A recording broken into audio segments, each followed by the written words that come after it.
जी अस्सलाम वालेकुम। कैफ 7 आज के लेक्चर आगाज करते हैं। लेक्चर 33। आज के लेक्चर में क्विज होगा हमारा प्रीवियस लेक्चर का। प्रीवियस लेक्चर में हमने स्टडी किए थे कंसेप्ट सेगमेंटेशन, स्ट्रेटजी ग्रुपिंग और प्रोडक्ट डिफरेंशिएशन। ये तीनों कंसेप्ट्स ये रीड किए कर जाके आपने कुछ समझ आई इनकी? ओके। असाइनमेंट कितने सोर्स से किया था आप बताइए? कितने क्वेश्चन थे? दो थे? दो क्वेश्चन थे। ओके ठीक है, इनको हम डिस्कस करेंगे और हो सकता है खालिद मसरूर हम कल डिस्कस कर ले क्वेश्चन। ठीक है, बरगंजा वाला डिस्कस करेंगे, फिर उसके बाद बीसीजी मैट्रिक्स है ये डिस्कस करना है। लेकिन सबसे पहले क्विज लिंक आप लोगों के ग्रुप में शेयर कर दिया गया, क्लिक कीजिए। तैयार है तो बताइए क्या स्टार्ट करें क्विज? चलिए सीआरएन जरूर लिख लीजिएगा क्विज में।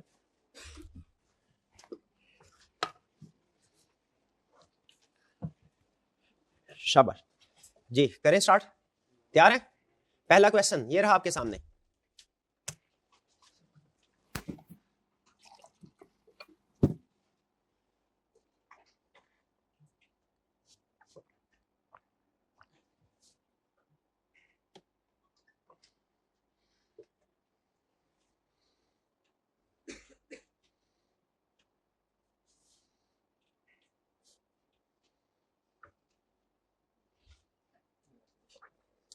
जी कह रहा है यूनिलीवर एक्सपेंड कर रही है बिजनेस और उसने आपको बताया कि डिफरेंट रीजन में किस तरह के कस्टमर की डिमांड क्या होती है। अब ये चूंकि वो रीजन वाइज हमें सेगमेंटेशन कर हमारी सेगमेंटेशन कर रहा है मार्केट की, तो उसमें करेक्ट ऑप्शन क्या होगी हमारी? Geographic and lifestyle based segmentation. Geographic ऊपर उसने बता दिया है कि कस्टमर्स इन humid climate prefer oil control creams और दोज इन ड्राई रीजन्स। ठीक है, उसने रीजन वाइज क्लासिफिकेशन किया है। फिर इसके बाद लाइफस्टाइल बेस्ड क्लासिफिकेशन भी किया है। अर्बन एरियाज में डिफरेंट जो अर्बन मिलीनियल्स, ठीक है, मिलीनियल्स में ये 2000 के बाद वाले थे जो जनरेशन है, सॉरी पहले वाले, हाँ जी पहले वाले जो। और फिर इसके बाद which segmentation approach would best guide. तो स्ट्रेटजी कौन सी हुई? ज्योग्राफिक और लाइफस्टाइल बेस्ड स्ट्रेटजी। ठीक है जी भैया, मैंने टीम में से कहेगा कंटेंट ज्यादा होना तो टाइम से बढ़ा देगा। ठीक है, 5 से 10 सेकंड बढ़ा देगा। क्वेश्चन 2 ये रहा।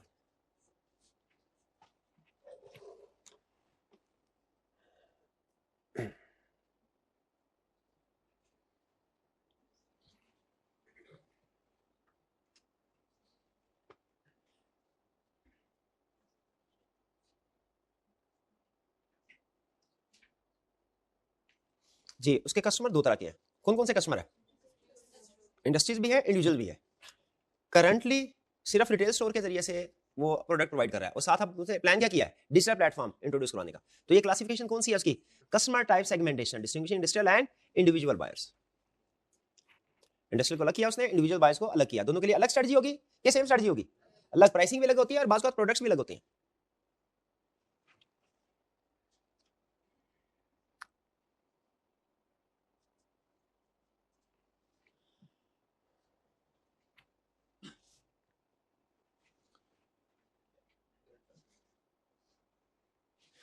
जी प्रीमियम प्रोडक्ट भी है, लो कॉस्ट प्रोडक्ट भी है। सेगमेंटेशन उसने किस बेस पे की है? क्या रिटेल होलसेलर की बेस पे कर रहा है? क्या इंडिविजुअल और इंडस्ट्रियल कस्टमर की बेस पे कर रहा है? किस बेस पे कर रहा है? क्वालिटी। कुछ प्रीमियम प्रोडक्ट्स को फोकस करते हैं कंज्यूमर, उनके लिए अलग प्रोडक्ट लाइन है, और कुछ cost effective cost efficient products को फोकस करते हैं, उनके लिए अलग प्रोडक्ट लाइन है। अच्छा मुझे एक चीज बताइए, उसने केस छोटे से जो माइक्रो केस है इसमें इंडिकेट किया कि वो अपनी मार्केटिंग मैसेज बनाना चाहता है, उसके लिए उसने डिफरेंशिएट किया है। मार्केटिंग मैसेज जो मुझे बताइए, जो जाएगा प्रीमियम लेदर फुटवियर कस्टमर्स को, उसमें किस चीज के ऊपर फोकस किया जाएगा? और लो कास्ट सिंथेटिक शूज में जो मैसेज किया जाएगा वहां पे किस चीज पे फोकस किया जाएगा? प्रीमियम वाले को प्राइस, आपने एडवर्टीजमेंट में मार्केटिंग में प्राइस का नाम ही नहीं लेना। क्यों नहीं लेना? वो आपका वीक पॉइंट है। प्रीमियम कस्टमर को आपने ये, आप ये कहेंगे अपने मुंह से हम आपको हाई प्राइस चार्ज कर रहे हैं, वहां पे फोकस क्या करना है हमने? एडवर्टीजमेंट में मार्केटिंग में किस चीज के ऊपर फोकस करते हैं? जो आपका स्ट्रॉन्ग पॉइंट होता है। प्रीमियम प्रोडक्ट में नो डाउट प्राइस हाई है, लेकिन ये आपका स्ट्रॉन्ग पॉइंट नहीं है। देखिए कस्टमर को शेयर कर रहे हैं आप, कस्टमर क्या इसलिए चीज खरीदा है क्योंकि वो एक्सपेंसिव है? नहीं, वो किस लिए चीज खरीद रहा है? क्योंकि यूनिक फीचर्स है, डिजाइन है। तो आपने जब उनको मैसेज भेजना है तो फोकस किस चीज के ऊपर करना है? यूनिक डिजाइन के ऊपर, अपने फीचर्स के ऊपर, कि कैसे आप डिफरेंशिएट करते हैं अपनी प्रोडक्ट्स को कंपैरेटिव की प्रोडक्ट के साथ। और जो आपने लो कॉस्ट आपका सेगमेंट है, उसमें जब मार्केटिंग मैसेज भेजना है उसमें फोकस किस चीज के ऊपर करना है? प्राइस, क्योंकि उसके फीचर डिफरेंट होंगे। उसके फीचर डिफरेंट होंगे, वहां पे हम फीचर नहीं बताएंगे। देखिए कस्टमर के लिए जो चीज है हमने वही उसको मार्केटिंग में मैसेज देना है ना। तो जो प्रीमियम कस्टमर है उनके लिए हम क्या चीज है? डिजाइन, फीचर्स, क्वालिटी, फोकस उस पर करेंगे। और जो कॉस्ट इफेक्टिव हमारे सेगमेंट है, जो लो कॉस्ट प्रेफर करते हैं, उनके लिए हम चीज क्या कस्टमर के लिए? प्राइस। तो वहां पे हमारा फोकस होगा प्राइस पे, डिस्काउंट पे। तो मार्केटिंग भी आपको पता है जो सेगमेंटेशन है उसके पे डिपेंड करती है। नेक्स्ट, तो ये सेगमेंटेशन है प्रीमियम और इकोनॉमिक प्रोडक्ट्स। ये प्रोबेबली ऐसी सेगमेंटेशन है जो लगभग हर कंपनी करती है, सिवाय चंद कंपनीज के।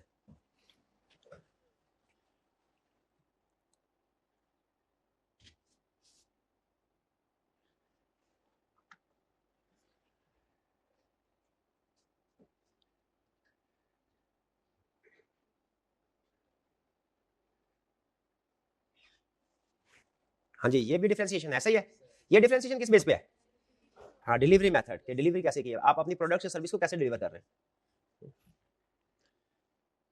नॉर्मली जो हमारे जेन जी है, ठीक है, जो हमारी लेटेस्ट जनरेशन है, ये मुझे बताइए प्रेफर क्या करती है, ये ऑनलाइन शॉपिंग करना प्रेफर करती है या कि फिजिकली शॉपिंग मॉल में जाकर ऑनलाइन शॉपिंग करना। लेकिन जो मिलेनियल्स है हमारे, वो जनरेशन वो क्या प्रेफर करती है नॉर्मली? फिजिकली, ठीक है। जैसे हमारी जनरेशन में हम लोग जब तक वो किताब सामने हाथ में ना ऐसे लगता है पढ़ नहीं रहे, वो सॉफ्ट पीडीएफ भी ओपन खोना कंप्यूटर में तो ऐसा लग रहा है जैसे टाइम जैसे गेम खेल रहे हैं, क्योंकि हमारे जमाने में वो कंप्यूटर पे अगर आप कुछ काम तो नॉर्मली वो टाइम गुजारते थे, गेम वगैरह होती थी, वो लगता है पढ़ाई नहीं हो रही, एक वो इमेज नहीं आता जो कि बुक हाथ में होती है वो आता है। लेकिन आपकी जनरेशन में आप चूंकि वो कोरोना के बाद जिन्होंने पढ़ना, जो कोरोना से पहले पढ़ने की आदी है, वो तो अभी भी शायद वो पीडीएफ के साथ कंफर्टेबल नहीं होंगे। लेकिन जिन जिन लोगों ने कोरोना के दिनों में मैट्रिक किया या उसके बाद मैट्रिक कर रहे हैं, वो जनरेशन वो पीडीएफ के साथ ज्यादा कंफर्टेबल है, वो हार्ड फॉर्म के साथ कंफर्टेबल नहीं है। तो ये हमने अपने कस्टमर को अंडरस्टैंड करना है, हमारा कस्टमर के कौन से वाला कस्टमर सेगमेंट क्या प्रेफर कर रहा है। नेक्स्ट,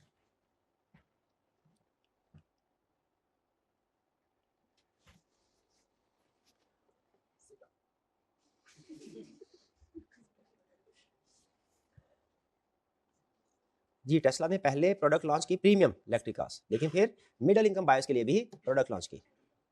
तो डिफरेंशिएशन टाइप क्या है यहाँ पे? Pricing level, correct. Next,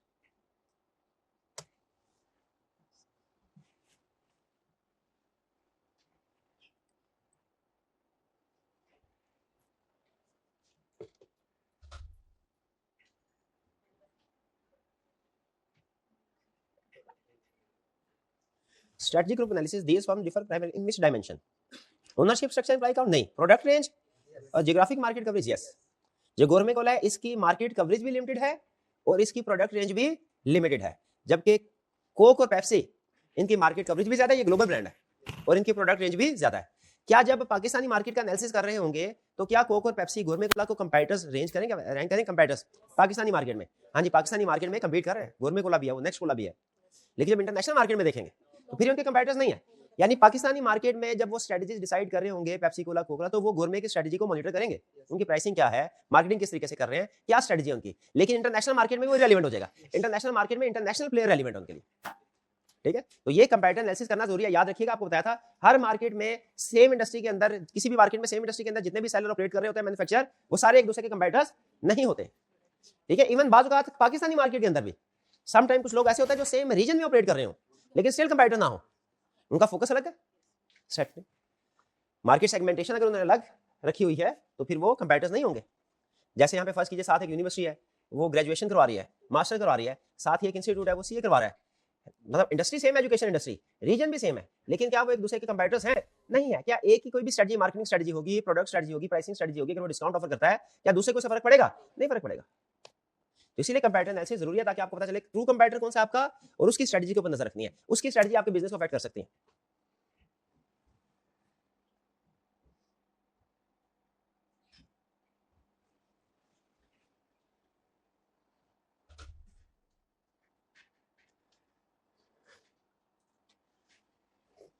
three manufacturers हैं।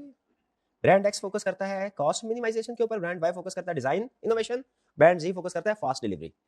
स्ट्रेटजी ग्रुप हम कैसे डिस्टिंग्विश है? स्ट्रेटजी ग्रुपिंग बाय ऑब्जेक्टिव, हर एक का ऑब्जेक्टिव डिफरेंट है, फोकस डिफरेंट है।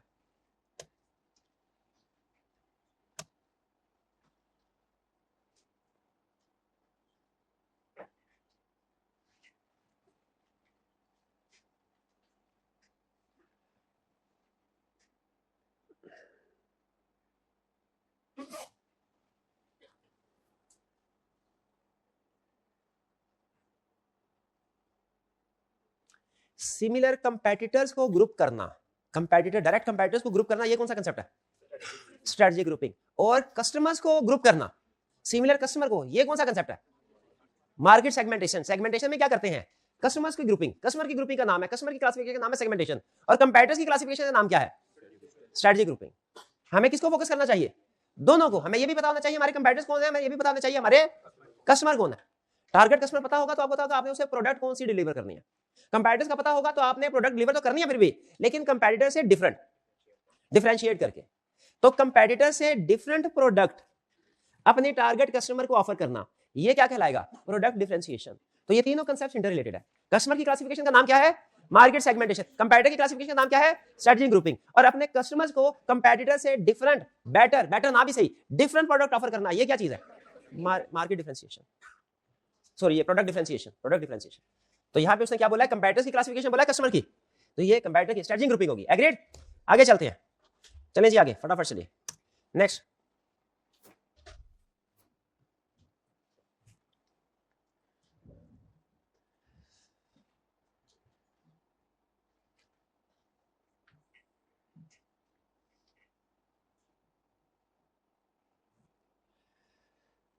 Here, local smartphone startup, no competitor currently offers such a high quality device at a mid range. Oh, high quality mid range. Plan to launch, fill this niche. कह रहे हैं हम specific segment focus करेंगे। This opportunity represent which concept? कौन सा concept है इसमें? Strategic space. शाबाश। स्ट्रेटजिक मैपिंग में जब स्ट्रेटजिक ग्रुप हम हाईलाइट करते हैं, स्ट्रेटजिक मैप बनाते हुए जब स्ट्रेटजिक ग्रुप हाईलाइट करते हैं, तो हमें यह भी पता चलता है कि ये हमारी पूरी मार्केट, पूरे मैप में कौन कौन से वाले पार्ट्स हैं जो ब्लैंक है, जिसमें कोई कंपैटिटर एग्जिस्ट नहीं करता, उसे हम क्या कहते हैं? Strategic space. स्ट्रेटजिक स्पेस है अनटैप्ड मार्केट, ऐसी मार्केट जिसको अभी आपने एक्सेस, किसी ने भी एक्सेस नहीं किया, खाली पड़ी है वो जगह। आप सुनते होंगे ना, बड़ी बात सुना होगा, इंप्रूवमेंट की गुंजाइश तो हर जगह पे होती है। तो याद रखिए, मार्केट में भी स्ट्रेटजिक स्पेस हर जगह पे होती है। मार्केट में कोई ना कोई ऐसा सेगमेंट जरूर है जो खाली होता है, पक्की बात है, आपने उसको ढूंढना है। और अगर आपको लगे कि उस जगह पे कस्टमर आपसे चीज प्रोडक्ट बाय कर सकता है, उसको फिल कर ले, आप मार्केट लीडर बन जाएंगे। इंडस्ट्री के अंदर एक नीच पॉइंट, एक स्पेशल, समझ लीजिए कि एक फीचर्स के साथ आप प्रोडक्ट डिजाइन करने के काबिल होंगे, जो आज तक प्रोडक्ट किसी ने भी लॉन्च नहीं की। तो ये हमारा कंसेप्ट है स्ट्रेटजिक स्पेस का कंसेप्ट। समझ आ गया? स्ट्रेटजिक कंसेप्ट स्ट्रेटजिक ग्रुप के समझ अपोजिट है।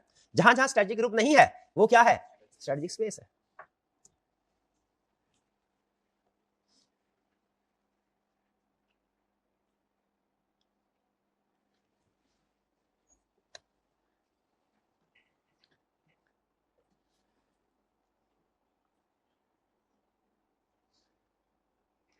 जी, नाइकी सेल करता है running shoes, basket ball, sneakers, hiking boots, same brand में। तो ये सेगमेंटेशन कौन सी उसने कस्टमर की किया है? फंक्शन यानी यूज के लिहाज से, कि यूज क्या करना चाहते हैं आप। ठीक है? क्या हर तरह के कस्टमर के लिए एक जैसे शूज होने चाहिए? शूज नहीं होने चाहिए।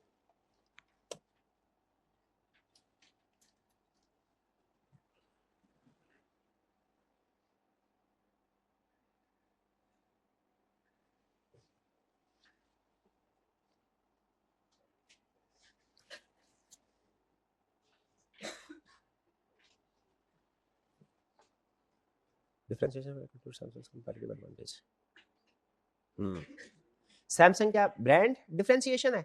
हालांकि ब्रांड भी है इसका, मतलब एप्पल जैसा नहीं है, ठीक है, आईफोन जैसा नहीं है, लेकिन सैमसंग का अपना भी एक ब्रांड है। लेकिन यहाँ पे जो उसने हमें बताया है, वो अपने ब्रांड की बेस पे डिफरेंशिएशन नहीं कर रहा। किस बेस पे कर रहा है? डिजाइन की बेस पे, इनोवेशन। लास्ट क्वेश्चन,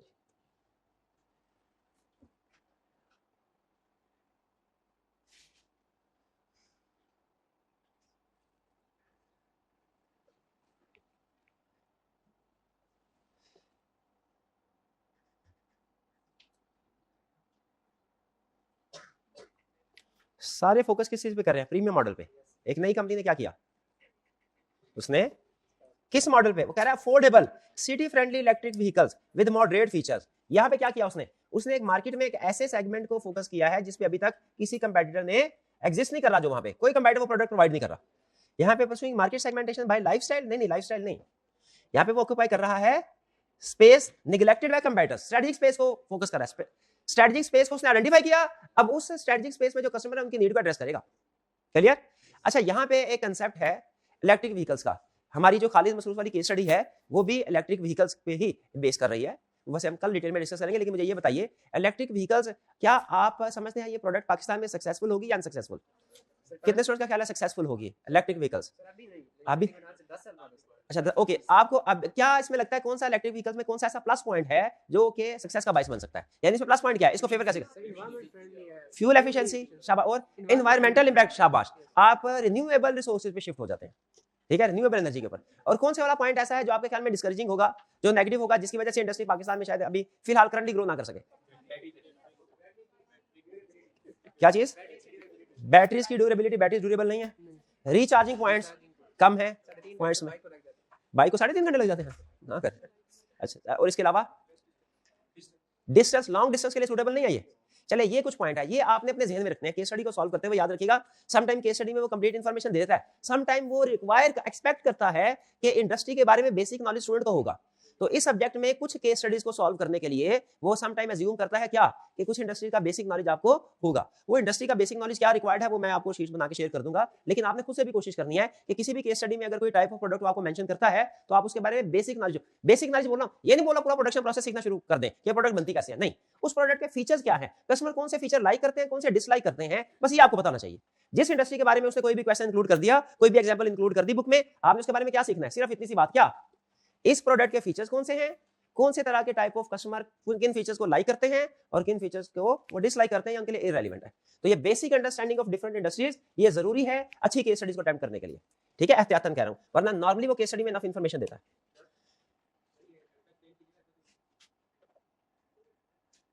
एक मिनट में दोबारा वापस आता हूं क्वेश्चन की तरफ।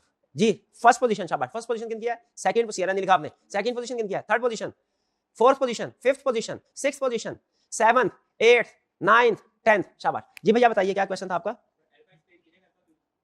Pursuing market segmentation by lifestyle. देखिए उसका फोकस जो है ना वो उसका कस्टमर की तरफ नहीं है, उसने आपको क्वेश्चन के अंदर जो है वो ज्यादा फोकस कस्टमर पे नहीं करवाया, उसने किसके ऊपर फोकस करवाया कि मार्केट ऑलरेडी सारे जो अगर वो आपको कस्टमर के ऊपर फोकस करा रहा था कंपेटिटर्स की बात ना करता। आपके ख्याल में उसने इस क्वेश्चन के अंदर कंपेटिटर्स की बात क्यों की है, क्योंकि वो कंपेटिटर एनालिसिस करना चाह रहा है, वरना तो अगर कस्टमर की बेस पे सिलेक्शन करनी होती है सेगमेंटेशन चाहिए, वो कस्टमर सेगमेंटेशन ऑप्शन ए क्यों नहीं ठीक, pursuing market segmentation by lifestyle, ठीक है। तो वो सेगमेंटेशन उसके लिए वो तब होती जब वो ऑलरेडी दो चीजें, नंबर 1 उसने कंपेटिटर्स के बारे में इंफॉर्मेशन दिया जिससे हमें इंडिकेशन मिली कंपेटिटिव एनालिसिस करना चाहता है। नंबर 2 देखें मार्केट सेगमेंटेशन कौन करेगा, मार्केट सेगमेंटेशन वो करेगा जो मल्टीपल प्रोडक्ट्स को सेल कर रहा होगा, उसने देखना है या एक प्रोडक्ट जो है वो अपनी मल्टीपल कस्टमर को सेल कर रहा होगा, उसने मार्केट सेगमेंटेशन देखनी है। जैसे फर्ज कीजिए मैं मार्केट सेगमेंटेशन में आपको कम से कम 2 सेगमेंट्स को तो डील करना है ना, सेगमेंटेशन तभी होगी। यहां पे वो सिर्फ न्यू एंट्रेंट है और वो एक तरह के कस्टमर को सेल कर रहा है, किसको, वो सिर्फ वो जो मिडिल इनकम कस्टमर है उसके। तो इसीलिए ये मार्केट सेगमेंटेशन की तरफ नहीं क्वेश्चन जा रहा बल्कि कंपैरेटिव एनालिसिस की तरफ जा रहा है। चलिए नेक्स्ट क्वेश्चन की तरफ चलते हैं। अगला हमारा पास पेपर का क्वेश्चन है, जरा बताइए ये कितने स्टूडेंट्स ने रिटन असाइनमेंट की है, शाबाश। ये ब्रगेंजा लिमिटेड वाली रिटन असाइनमेंट कितने स्टूडेंट्स ने किया, हाथ उठाइए। जिन स्टूडेंट ने असाइनमेंट नहीं की जरा खड़े हो जाओ फौरन फटाफट। असाइनमेंट क्यों नहीं किया, एक छोटा सा क्वेश्चन आपको दिया था आपने वो नहीं किया, असाइनमेंट क्यों नहीं की भाई लेट आई थी तो फिर भी आपको ये कितने आधे घंटे की 15 मिनट की असाइनमेंट नहीं है, ये ऐसे ना कर, कल भी आपने असाइनमेंट नहीं की थी आज भी नहीं की, 11 बजे आए थे तो कोई बात नहीं, सुबह 11:30 बजे कर लेते,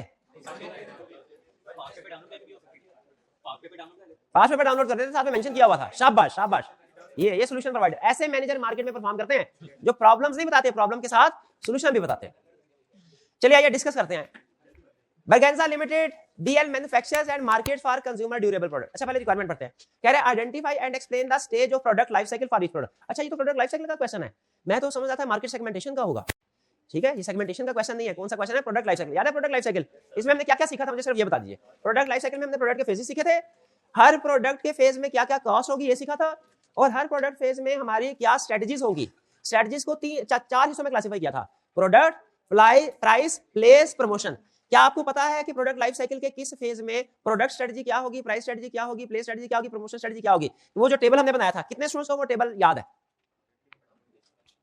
उसको रीड कीजिए, वो सबसे अहम कंसेप्ट है प्रोडक्ट लाइफ साइकिल में, सबसे अहम कंसेप्ट वो टेबल है। फिर उसके बाद दूसरे नंबर पे हमने एक और कंसेप्ट स्टडी किया था, प्रोडक्ट लाइफ साइकिल की किस स्टेज पे क्या कॉस्ट इनकर होगी, डिफरेंट टाइप्स ऑफ कॉस्ट, वो आपको याद है, डिफरेंट टाइप्स ऑफ कॉस्ट याद है, ओके।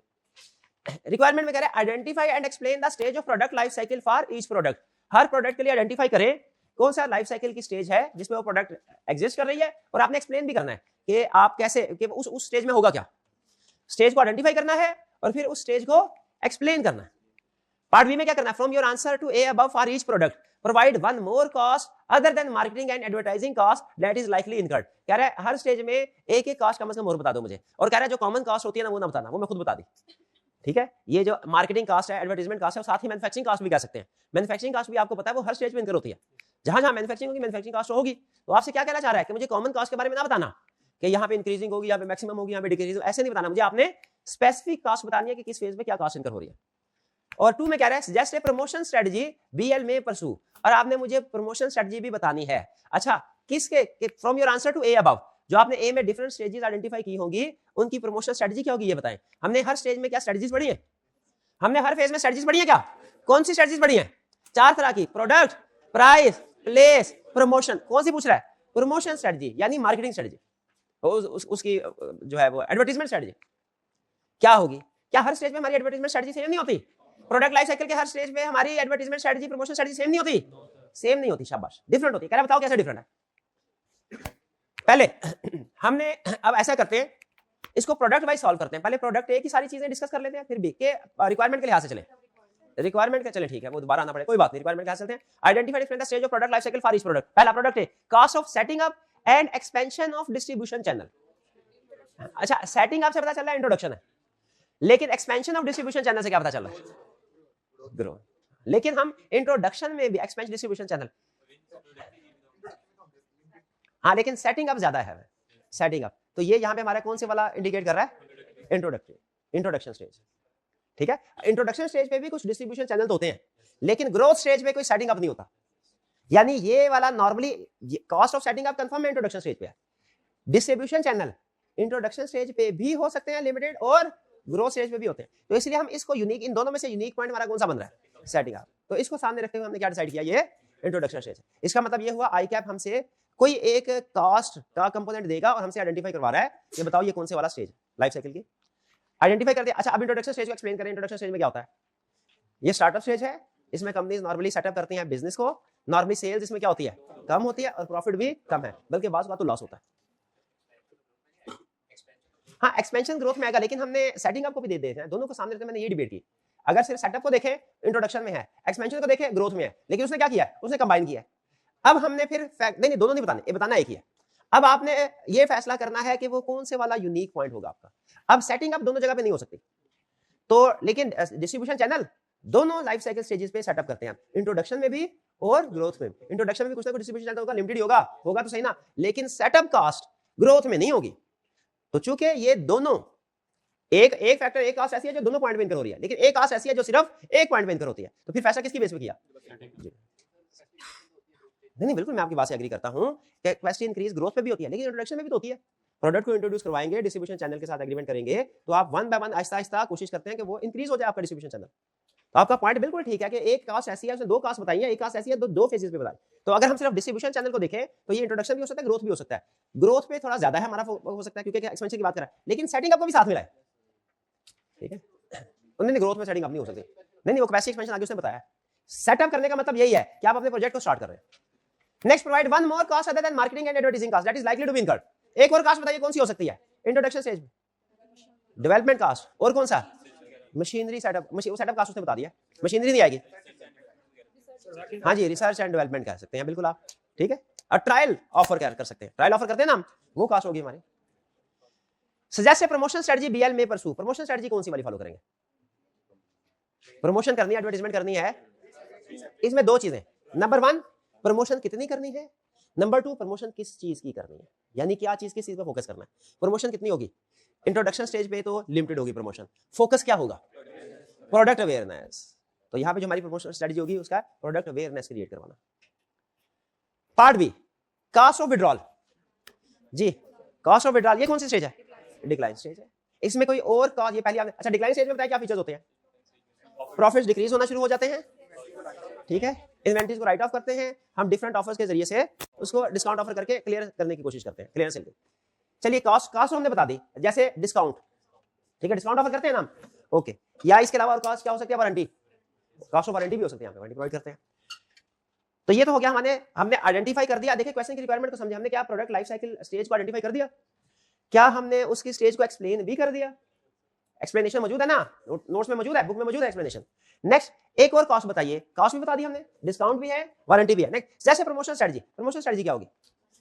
प्रमोशन स्ट्रेटजी में हमारा बजट क्या हो जाएगा? लो हो जाएगा, डिक्रीज हो जाएगा, क्योंकि हमने फोकस करना है सिर्फ नीश मार्केट पे, ओवरऑल सारी मार्केट पे नहीं। तो आपका बजट भी सिर्फ लिमिटेड हो जाएगा, क्योंकि सेल भी आप लिमिटेड जरूर करें। और इसमें इस लिमिटेड एडवर्टाइजमेंट जो आपने करनी है, एडवर्टाइजमेंट लिमिटेड हो जाएगी, तो इसमें फोकस किस चीज पे होगा? डिस्काउंट्स के ऊपर, डिस्काउंट्स ऑफर करने के ऊपर, और लॉयल कस्टमर्स को अटैच रखने के ऊपर। ये दो पर्पस होंगे प्रमोशन स्ट्रेटजी में। आपने हमेशा क्या सोचना है? नंबर 1 स्ट्रेटजी में खर्चा कितना करना है, और नंबर 2 इसमें मैसेज क्या कम्युनिकेट करना है। Third, second clear? Third, product marketing and product enhancement cost to extend product life cycle. अच्छा, मार्केटिंग कॉस्ट जो थी इससे तो ये तो लगभग हर फेज में अप्लाई होती है, फैसला इसकी बेस में नहीं हुआ।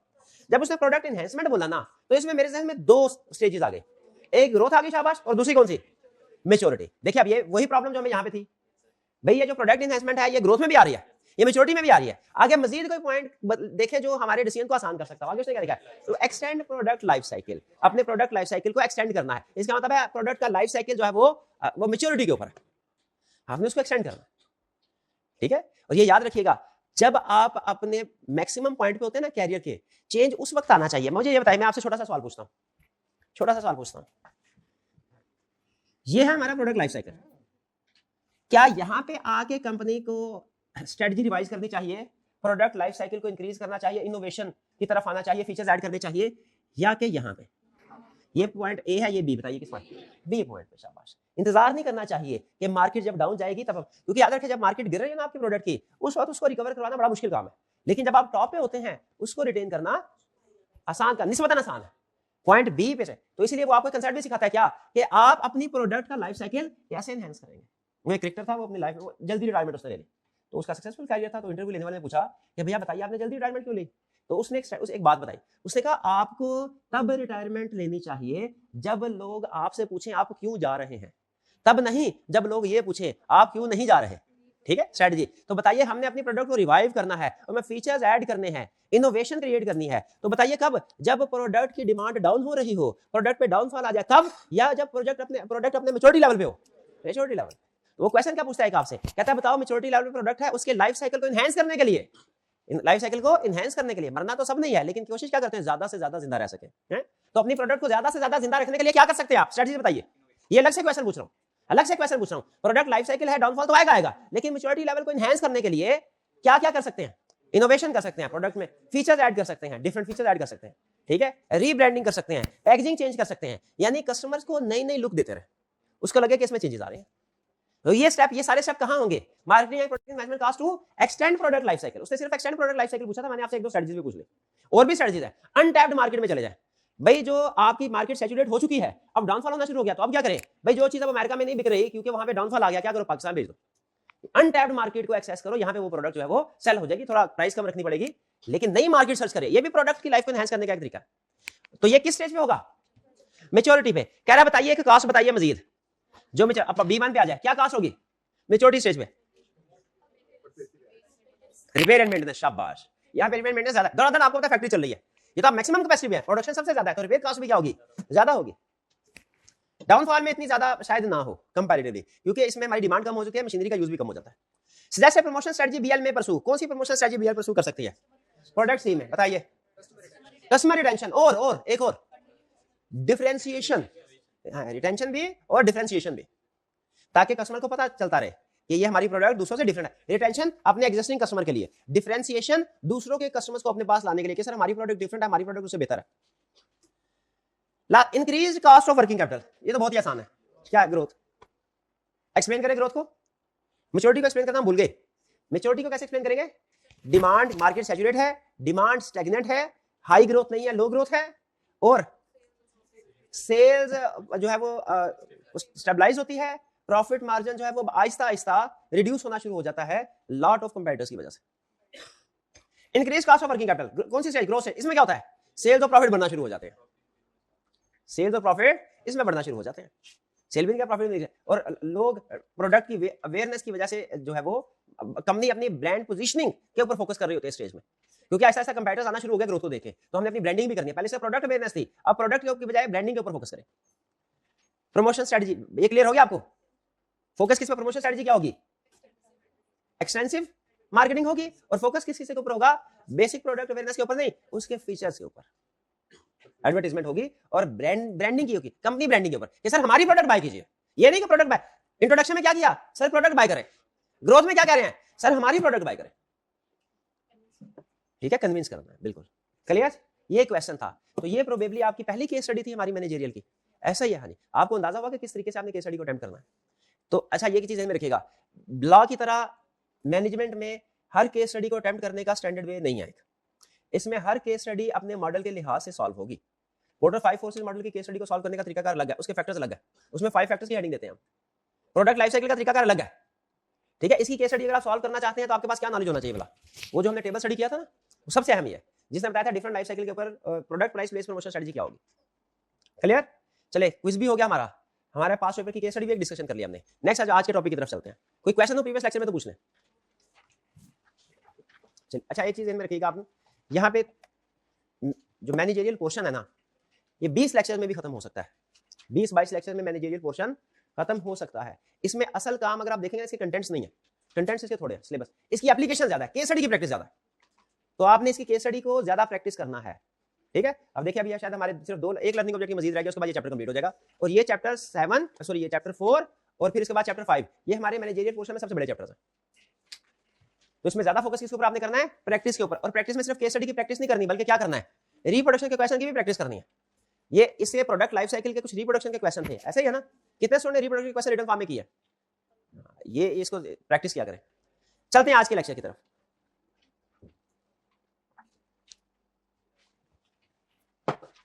आपको शायद स्टार्ट में जब हम ये पढ़ रहे थे तो मैंने आपको एक एग्जांपल दी थी कि जिस तरह एक माँ के बच्चे होते हैं, उसी तरह कंपनी के लिए अपनी प्रोडक्ट्स उसके बच्चों की तरह होती है, ठीक है।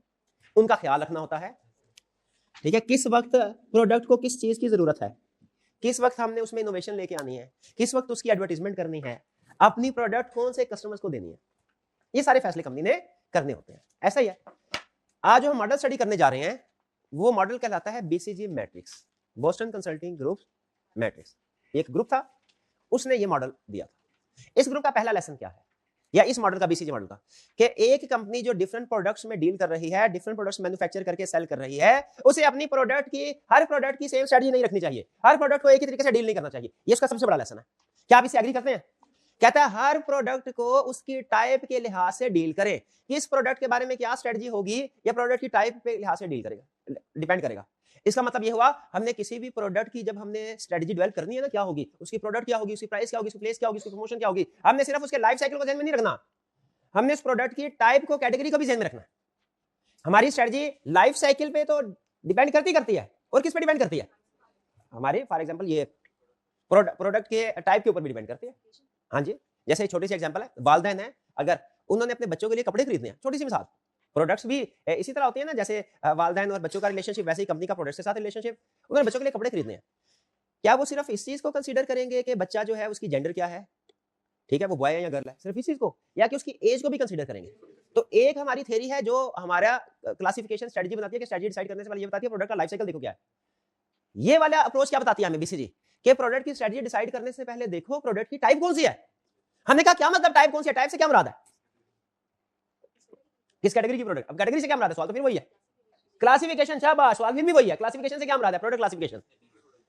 कहते हैं सुनने, इससे मुराद ये है कि कौन सी प्रोडक्ट आपकी ऐसी है जो मार्केट में सुपर हिट है, और कौन सी प्रोडक्ट ऐसी है जो मार्केट में फ्लॉप है, और कौन सी प्रोडक्ट ऐसी है, कौन सा घोड़ा है तेज भागने वाला, कौन सा घोड़ा है लंगड़ा, और कौन सा घोड़ा ऐसा है जो बीमार है लेकिन ठीक हो सकता है, ठीक है, वो ठीक भी हो सकता है, वो मर भी। कहता है अपनी प्रोडक्ट को इस तरीके से क्लासिफाई करो, और फिर उस प्रोडक्ट के ऊपर उस लिहाज से इन्वेस्टमेंट करो।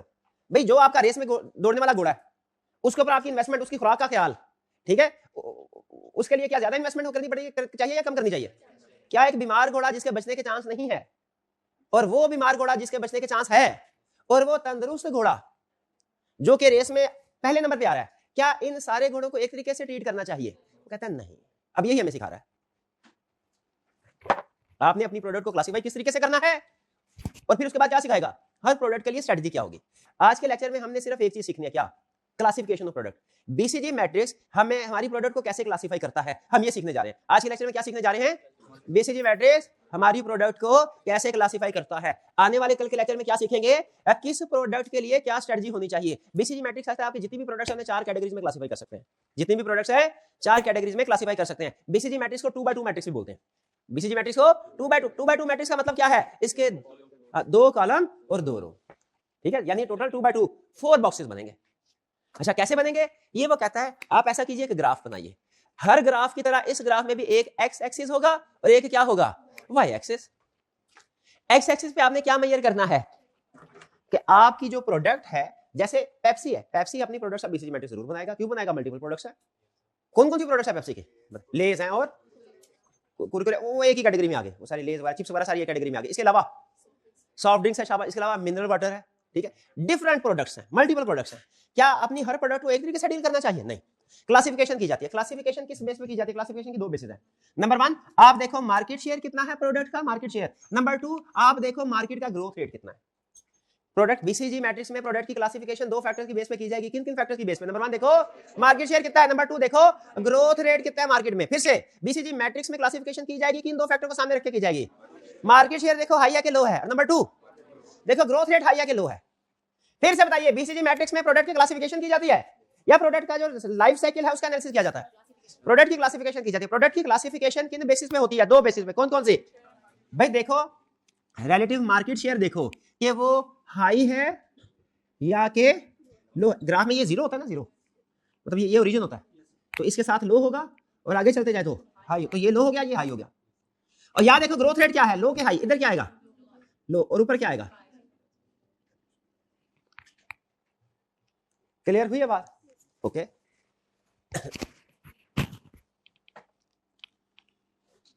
प्रोडक्ट क्लासिफिकेशन किस बेसिस पे होनी है? मार्केट शेयर, मार्केट शेयर लो है कि हाई है? ग्रोथ रेट मार्केट के किसमें? कंपनी का नहीं, मार्केट का ग्रोथ रेट क्या है? एक होता है कंपनी का ग्रोथ रेट, एक होता है मार्केट का ग्रोथ रेट। मार्केट का ग्रोथ रेट क्या? हाँ जी, हर प्रोडक्ट का अलग अलग देखेंगे। अच्छा, अब लो से क्या मुराद है, हाई से क्या मुराद है, ये सुन ले।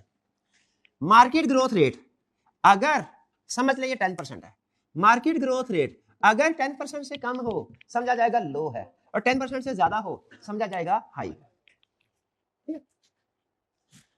Market share. अच्छा, अब इसके ऊपर ना क्रिटिसिज्म भी होता है। एक बड़ा क्रिटिसिज्म यह है कि भाई आप अपनी प्रोडक्ट्स को सिर्फ 4 हिस्सों में क्लासिफाई करते हैं, प्रैक्टिकल लाइफ इतनी सिंपल नहीं होती, उसमें और भी टाइप्स हो सकती हैं। हमने कहा अगला क्रिटिसिज्म करो। उसने कहा आपने बोला ग्रोथ रेट 10% से कम हो तो क्या होगा? लो। उसके लिए स्ट्रेटजी डिफरेंट है। 10% से ज्यादा हो तो क्या ग्रोथ रेट? हाई है। उसने कहा अगर किसी का ग्रोथ रेट 9.9% से 10.1% हो गया या 10.1 से 9.9 हो गया, थोड़ा सा चेंज आया है ग्रोथ रेट में, थोड़ा सा चेंज है, लेकिन आपकी स्ट्रेटजी चेंज हो जाएगी। क्या ये अजीब बात नहीं है? ये क्रिटिसिज्म होता है इनके ऊपर। लेकिन स्टिल क्रिटिसिज्म करने वाले भी ये कहते हैं कि बेसिक लेवल का एनालिसिस करने के लिए मॉडल बहुत अच्छा है, परफेक्ट नहीं है लेकिन बेसिक लेवल का एनालिसिस करने के लिए मॉडल बहुत अच्छा है। अच्छा, फिर इसके बाद रिलेटिव मार्केट शेयर, ये कैसे पता चलेगा हाई है कि लो है? उसने कहा अगर आपका मार्केट शेयर सबसे ज्यादा, आप अपने, अगर आपका मार्केट शेयर सबसे ज्यादा है, सबसे ज्यादा आप मार्केट लीडर है, इसको क्या बोलते हैं? मार्केट लीडर, तो इसका मतलब आपका मार्केट शेयर क्या है? हाई है। और अगर आपका मार्केट शेयर सबसे ज्यादा नहीं है, आपसे आगे भी कोई कंपेटिटर है, तो आपका मार्केट शेयर क्या होगा? लो हो जाएगा। यानी कहता मार्केट जो आपका शेयर है ये हाई है कि लो, ये डिसाइड करने के लिए क्या करें? ये डिसाइड करने के लिए आप अपने बिगेस्ट कंपेटिटर के साथ कंपेयर करें। किसके साथ? बिगेस्ट कंपेटिटर के साथ। अगर बिगेस्ट कंपेटिटर आपका आपसे पीछे है तो इसका मतलब आपका मार्केट शेयर क्या होगा? हाई। और अगर बिगेस्ट कंपेटिटर आपसे आगे है तो आपका मार्केट शेयर क्या होगा? लो। अब इसमें भी क्रिटिसिज्म हुआ। इसमें क्या क्रिटिसिज्म हुआ? क्रिटिसिज्म कहने लगे अच्छा इसका मतलब है आपका शेयर सिर्फ उस सूरत में हाई होगा जब आप मार्केट में नंबर 1 है। मार्केट में, क्योंकि अगर आप मार्केट में नंबर 2 हैं तो आप लो पे आ जाएंगे। क्यों? क्योंकि आपका बिगेस्ट कंपेटिटर आपसे आगे है। तो इसका मतलब ये हुआ अगर आप नंबर 2 पे हैं या नंबर 100 पे हैं, एक बराबर है। दोनों सूरतों में इस मॉडल के मुताबिक आपका शेयर क्या समझा जाएगा? बात समझ आ रही है कि नहीं आ रही? फिर से नहीं समझ आई। बीसीजी मैट्रिक्स क्या करता है? प्रोडक्ट की क्लासिफिकेशन करता है। प्रोडक्ट की क्लासिफिकेशन कैसे करता है? 2x2 मैट्रिक्स के जरिए से। इसमें दो कौन से वाले फीचर्स हैं, पैरामीटर जिनकी बेस पे क्लासिफिकेशन होती है? मार्केट शेयर हाई है कि लो है, और दूसरा ग्रोथ रेट हाई है कि लो है। कैसे पता चलेगा ग्रोथ रेट हाई है कि लो है? 10% से कम है तो लो, 10% से ज्यादा है तो हाई। और कैसे पता चलेगा मार्केट शेयर लो है कि हाई? अगर आपके बिगेस्ट कंपेटिटर से ज्यादा शेयर है आपका तो आप हाई है, यानी नंबर 1 पोजीशन पे। और अगर बिगेस्ट कंपेटिटर से कम है शेयर आपका तो लो। अब क्रिटिसिज्म करने वाले इसके ऊपर 2-3 क्रिटिसिज्म क्या करते हैं, और भी बड़े करते हैं। पहला करते हैं 2x2, सिर्फ 4 फैक्टर्स, 4 टाइप्स में क्लासिफाई करते हैं हर प्रोडक्ट को। असल में जिंदगी कॉम्प्लेक्स है और भी टाइप्स हो सकते हैं। हमने कहा और क्रिटिसिज्म करो। उसने कहा 10% आपको कैसे पता चला? हाइपोथेटिकल, हां भाई आपको 10% ज्यादा होगा हाई को। हमने कहा कोई ना कोई तो रखना था। उसने कहा चल ये भी मान लिया, हाइपोथेटिकल 10% ग्रोथ रेट है आपका, ये भी चले मान लिया। फिर अगर किसी चेंज की वजह से जरा सा मार्केट में चेंज है, 10.1 से आ जाए चेंज 9.9, तो आपकी स्ट्रेटजी क्या होगी? क्योंकि प्रोडक्ट की कैटेगरी चेंज हो गई तो आपकी स्ट्रेटजी भी चेंज हो जाएगी। कहता है थोड़े से चेंज की वजह से स्ट्रेटजी को आपने चेंज कर दिया। ऐसा है क्या? ऐसा नहीं होना चाहिए। ठीक है जी। तो ये स्ट्रेटजी, ये इसके ऊपर क्रिटिसिज्म है। लेकिन बाहर क्रिटिसिज्म के बावजूद भी ये समझा जाता है कि क्लासिफिकेशन का ये अच्छा तरीका है, आपको कम से कम बेसिक लेवल का एनालिसिस सिखा देते हैं। डन होगी ये बात? अच्छा मुझे बताइए, अगर कोई प्रोडक्ट है, अब उसकी क्लासिफिकेशन करते हैं। कोई प्रोडक्ट है, मार्केट शेयर है लो और मार्केट ग्रोथ रेट भी है लो, मार्केट शेयर भी लो, ग्रोथ रेट भी लो, कौन सी टाइप होगी? डॉग। उसको क्या बोलते हैं? डॉग। बस नाम रखे हैं, जो नाम मुझे अच्छा लगे हमने वही मजबूरी वही नाम इस्तेमाल करना है। अगर मार्केट शेयर लो हो, ग्रोथ रेट हाई हो, क्वेश्चन मार्क। अगर मार्केट शेयर हाई हो, ग्रोथ रेट लो हो, कैश। अगर मार्केट रेट हाई हो, मार्केट शेयर हाई हो, ग्रोथ रेट भी हाई हो, ये क्या है? भाई कुछ बात समझ आई आपको? ये 4 बच्चे जिस माँ के हैं ना, पहला बच्चा है ये कौन सा है? ये बेरोजगार। मिसाल दे रहा हूँ। ये बेरोजगार है, नशा करता है, हल्का हल्का नशा करता है, इसकी जिंदगी में टेंशन है बहुत ज्यादा। ये है डॉग, यानी करंटली भी कुछ नहीं कर रहा, ग्रोथ रेट भी आगे भी कुछ करने का चांस नहीं है। ये क्या करे? घर से निकाल दें? नहीं, क्यों नहीं निकाल? अच्छा एग्जांपल ऐसी है कि आप कहते हैं नहीं निकालना चाहिए, वरना तो आधे हमारी क्लास के बच्चे निकल जाएंगे। ऐसे नहीं। क्वेश्चन मार्क कौन सा? ये वो बच्चा है जो सीए कर रहा है। Question mark. क्या क्वेश्चन मार्क? सीए कर पाएगा या नहीं कर पाएगा? अगर तो सीए कर पाया तो ये क्या बन जाएगा? स्टार। और अगर सीए नहीं कर पाया क्या बन जाएगा? भाई इस क्लासिफिकेशन समझ आ रही है? यानी मार्केट शेयर का मतलब है करंटली कितना कमा रहे हैं, ग्रोथ रेट का मतलब है फ्यूचर में क्या इम्कान है कितना कमाएंगे। बात ऐसा होता है जैसे आप करंटली आप नहीं इतना ज्यादा कमा रहे, लेकिन फ्यूचर में ग्रोथ रेट एक्सपेक्टेड है कि हाई होगा। तो इस प्रोडक्ट का याद रखिए, ये प्रोडक्ट या तो स्टार में कन्वर्ट होती है पैसा, इसलिए तो क्वेश्चन मार्क है। क्वेश्चन मार्क क्या होगा? इसका क्या होगा? इसका क्या होगा? या तो ये जाएगी प्रोडक्ट स्टार में। ये कौन सा था? बेरोजगार। ये कौन है? सीए का स्टूडेंट। मे भी आगे इधर आ जाए, क्वालीफाई नहीं कर सका, कर गया तो उधर। ये कौन सा है? Star, chartered qualified chartered accountant, multinational company में काम कर रहा है, सीएफओ है उधर। और ये कौन है? ये अच्छा खासा कमा रहा है, इसका ग्रोथ अपॉर्चुनिटी भी ज्यादा है, अभी नेशनल लेवल पे है, दुबई में जॉब लगेगी, प्रमोशन होगी उसकी, ज्यादा सैलरी बढ़ेगी उसकी। और ये कैश का कौन है? जो काम करते रिटायर्ड पर्सन, अब उसको सिर्फ पेंशन आ रही है, या अगर फॉर एग्जांपल इसने कोई इन्वेस्टमेंट की हुई है, उस इन्वेस्टमेंट से उसको रिटर्न आ रहा है, घर में बैठता है, अखबार पढ़ता है, बस हेलो हाय कर रहा है। ये वो है कैश का। भी बात समझ आ रही है? छोटा सा क्वेश्चन आज के लेक्चर का आखिरी। क्या आपको ये पता चल गया बीसीजी मैट्रिक्स में 4 टाइप्स ऑफ प्रोडक्ट कौन सी है? क्या आपको ये पता चल गया कि कैसे डिसाइड करते हैं हमारी प्रोडक्ट किस स्टेज कैटेगरी में है? क्लियर हो गया? सिर्फ एक छोटा सा सवाल, मुझे बताइए इन चारों प्रोडक्ट में से कौन सी प्रोडक्ट कंपनी को सबसे ज्यादा कमा के दे रही होगी? गलत। इसलिए कि चार्टर्ड अकाउंटेंट है, कमा ज्यादा चार्टर्ड अकाउंटेंट रहा होगा रिटायर्ड पर्सन से, लेकिन चार्टर्ड अकाउंटेंट के अपने भी खर्चे हैं। वो कमा ज्यादा रहा है लेकिन उसके खर्चे भी ज्यादा है। उसे मिलना मिलाना, मीटिंग्स होनी है, दोस्तों के साथ गपशप, घूमने फिरने जाना वगैरह वगैरह, वो भी ठीक है, ये खर्चे भी ज्यादा होंगे। याद रखिए कंपनी की जो स्टार प्रोडक्ट होती है ना, ये नो डाउट रहता है रेवेन्यू कमा रही है, लेकिन इसको सपोर्ट करने के लिए एडवर्टाइजमेंट भी ज्यादा चाहिए, इसमें एक्सपेरिमेंट R&D की अभी भी चल रही होगी, इनोवेशन नहीं करनी। ये कमा रही है लेकिन खा भी रही है। अब ये जो कैश काउ है ये क्या है भला? ये सिर्फ रिटायर्ड पर्सन है, इसकी सिर्फ इनकम ही इनकम है, इसका सब इसका एक्सपेंस ना होने के बराबर है। क्योंकि इसको देखिए ग्रोथ रेट मार्केट में लो है ना, तो क्या नए कस्टमर को अट्रैक्ट करने के लिए एडवर्टाइजमेंट करनी है? नहीं करनी। क्या इसमें रिसर्च एंड डेवलपमेंट कॉस्ट की जरूरत है कि इनोवेशन करके? नॉर्मली नहीं। तो ये रिटायर्ड पर्सन को सिर्फ पेंशन आ रही है, इसका खर्चा कोई नहीं है, इसने कौन सा मिलने मिलाने जाना है, इसने कौन सा सोशल नेटवर्किंग करनी है, इसने घूमने फिरने ना कभी दुबई जाना है ना स्विट्जरलैंड जाना, इस बेचारे ने घर बड़े रहना है। तो जो कैश काउ से आमदनी होती है, इस कैश आमदनी कैश काउ की भी ज्यादा है, आमदनी स्टार की भी ज्यादा है, दोनों की इनकम ज्यादा है, क्योंकि इनका मार्केट शेयर हाई है। लेकिन स्टार के केस में उसके खर्चे भी ज्यादा है, इसलिए इसके प्रॉफिट नहीं आ पाता, बहुत कम आता है। जो आपका कैश काउ है ना, इससे आपको प्रॉफिट आता है। कंपनी जो डिविडेंड पे करती है ना, डिविडेंड पे करती है, वो कहां से पैसे आते हैं? तो पे करते हैं कैश काउ से। याद रखें स्टार के बारे में, ये स्ट्रेटजी वैसे कल बतानी है, लेकिन ब्रीफली अभी डिस्कस कर रहा हूं। स्टार काउ से जो पैसे, जो स्टार से पैसे आएंगे ना, वो स्टार को ही सपोर्ट करने में लग जाएंगे। कैश काउ से पैसे जो आएंगे वो या तो डिविडेंड के तौर पे किए जाएंगे, या अदर प्रोडक्ट्स को सपोर्ट करने के लिए लगाए जाएंगे, अदर प्रोडक्ट्स को। ठीक है? और कल आपने मुझे बताना है इस डॉग को क्या करें, डॉग प्रोडक्ट को क्या किया जाए। जो बेसिक आंसर है ना इसका, बेसिक वो क्या, OLX में बेच दे। शाबाश, बिल्कुल सही बोला। आहिस्ता आहिस्ता इसको मार्केट से निकाल।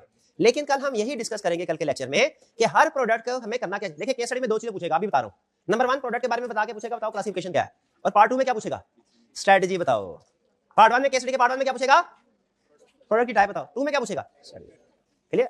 क्लासिफिकेशन हमने सीख ली, स्ट्रेटजी इंशाल्लाह कल, और कल फिर हम 5 पेपर का क्वेश्चन भी करेंगे। अच्छा कल हो सकता है आपकी क्लास इस वीक में हम चेंज कर दें, कल की बजाय सैटरडे को रख लें, कल की बजाय सैटरडे। एक किताब मैंने फाइनल करनी है, वो नहीं हो पा रही, मतलब उसमें जितने टाइम चाहिए ना, रोज मैं दे रहा हूँ, डिले हो रही है। ऑडिट की बुक फाइनल करनी है, तो उसके लिए मुझे ना एक पूरा दिन चाहिए, तो चेंज कर लें तो आपको प्रॉब्लम तो नहीं है ना? कोई लेक्चर पूरे होंगे हमारे इस वीक के, लेक्चर कोई कम नहीं होगा, सिर्फ ये कि सैटरडे को लेक्चर नहीं होता।